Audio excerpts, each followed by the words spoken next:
అయితే గత జగన్ గారి పాలనలో మనం చూసాం చెత్తకు కూడా పన్ను కట్టించుకోవడం అయితే చూసాం.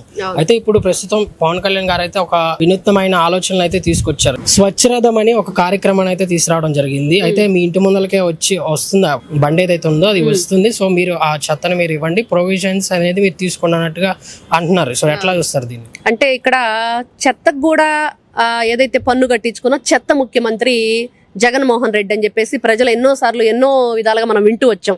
అంటే 70 ఏళ్ల ముసలాళ్ళు కానివ్వండి, 60 ఏళ్ల ముసలివాళ్ళు కూడా మనం లేడీస్ పల్లెల్లోకి వెళితే అడిగితే కనుక చెప్తారు, మేము ఎప్పుడు కూడా కనీ విని ఎరగము, అసలు చెత్తకి పన్ను ఏంటి, ఆ చెత్తకి పన్ను కట్టించుకున్న చెత్త ముఖ్యమంత్రి జగన్మోహన్ రెడ్డి అని వాళ్ళ మాటలతో వాళ్ళు ఎన్నోసార్లు మనం ఎన్నో వీడియోలు చూసాం, స్వయంగా విన్నాం.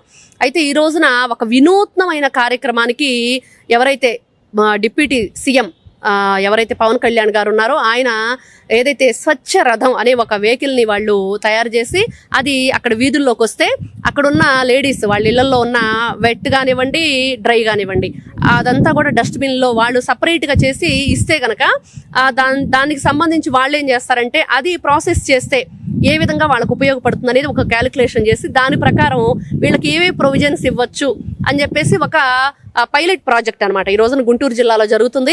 నిజంగా ఇది ఒక వినూత్నమైన కార్యక్రమం. ఈ రోజున చూస్తున్నాం మనం చెత్తని ఎలా అంటే అలా వేయటం వల్ల ఏం జరుగుతుంది, ఈగలు, దోమలు, రకరకాల కలరా కానివ్వండి, మలేరియా, టైఫాయిడ్ ఇలాంటి జ్వరాలు అంటే రకరకాల రోగాలు ప్రబలి మరి ప్రజలకు ఇబ్బంది కలిగే పరిస్థితి. అదేవిధంగా ఈ తినుబండారాలు మనం తిన్న ఫుడ్ కూడా సగం తింటాం, సగం వేస్ట్ చేయటం, డస్ట్బిన్ లో వేయకుండా ఏదో ఆ వీధులమ్మట తీసుకెళ్లేసి అక్కడ ఏదో ఏర్పాటు చేస్తారు, లేకపోతే రోడ్డు మీద బైక్ మీద వెళ్తూ ఆ కవర్లు విసిరేసి వెళ్తూ ఉంటాం కూడా మనం ఎన్నోసార్లు చూస్తాం. దానివల్ల అక్కడ కుక్కలు వస్తాయి. వాటి వల్ల ఏం జరుగుతుందంటే చిన్నపిల్లలు కానివ్వండి, లేకపోతే ఒంటరిగా మహిళలు వాకింగ్ చేసేటప్పుడు కానివ్వండి ఆ కుక్కలు అటాక్ చేయటం, దానివల్ల చాలా ఇబ్బందులు. మరి ఇవన్నీ కూడా నిర్మూలించాలంటే ఒకటే ఏంటంటే వీళ్ళని ఎలాగైనా ఒక ఆకట్టుకోవాలి. ఎవరికైనా సరే ఈ రోజున మనం హెయిర్ లాస్ అవుతుంటే ఆ హెయిర్ అంతా దాచేసి మరి ఆ హెయిర్ కొనే వాళ్ళు వస్తారు, వాళ్ళకి ఇస్తుంటే వాళ్ళు రకరకాల వస్తువులు ఇస్తూ ఉంటారు. అంటే మనకి ఎలా అనిపిస్తుంది, ఎవరినైనా ఆకట్టుకోవాలంటే దానికి ప్రతిఫలం ఏదో ఒకటి వాళ్ళకి మనం చూపించాలి. ఆ విధంగా చూపించినప్పుడు ఖచ్చితంగా వాళ్ళల్లో ఒక ఇది వస్తుంది, ఇంట్రెస్ట్ చైతన్యం వస్తుంది, ఇంట్రెస్ట్ కలిగిద్ది. కాబట్టి ఖచ్చితంగా ఆ చెత్తని మీరు ఏదైతే అక్కడ మీరు ఇంట్లో ఉంచుతున్నారో దాన్ని ఎలా అంటే అలా బయట వేయకుండా పచ్చదనం పరిశుభ్రత అంటే 90s లోనే నారా చంద్రబాబు నాయుడు గారు గ్రీనరీ ఎలా ఉండాలి, మరి పచ్చదనం పరిశుభ్రత, మన పరిసరాలు అన్ని కూడా శుభ్రంగా ఉండాలి. ఈ రోజు మనం చెప్పుకుంటున్నాం నో బ్యాగ్ డే అని. మరి ఆ రోజుల్లోనే 90s లోనే నారా చంద్రబాబు నాయుడు గారు పెట్టారు. ఎలా అంటే బ్యాగ్ తీసుకొని పిల్లవాడు స్కూల్కి వెళ్ళినా కూడా ఆ సాటర్డే అంతా ఎలా నడిచేదంటే వీళ్ళు లారీల కొద్ది అన్ని నియోజకవర్గాల్లో మొక్కలు తెప్పించేవాళ్ళు, అవి ఒక ప్లేస్ లో పెట్టేవాళ్ళు. ఆ మొక్కల్ని ఈ స్కూల్ పిల్లలందరినీ కూడా టీచర్స్ ఒక లైన్ లో పంపించేసి కాలినడకనే వెళ్ళాడు. అప్పట్లో ఈ బస్సులు లేవు 90s లో. స్కూల్స్ లో గవర్నమెంట్ స్కూల్స్ కానీ ప్రైవేట్ స్కూల్స్ కానీ వాళ్ళందరూ ఆ లైన్ లో వెళ్ళి ఆ మొక్కలు తలా ఒకటి పిల్లలు తీసుకొచ్చేసి వాళ్ళ దగ్గర ఉన్న పరిసరాల్లో అవి నాటించేవాళ్ళు. దానివల్ల బాగా గ్రీనరీ ఎక్కువగా ఉండిద్ది.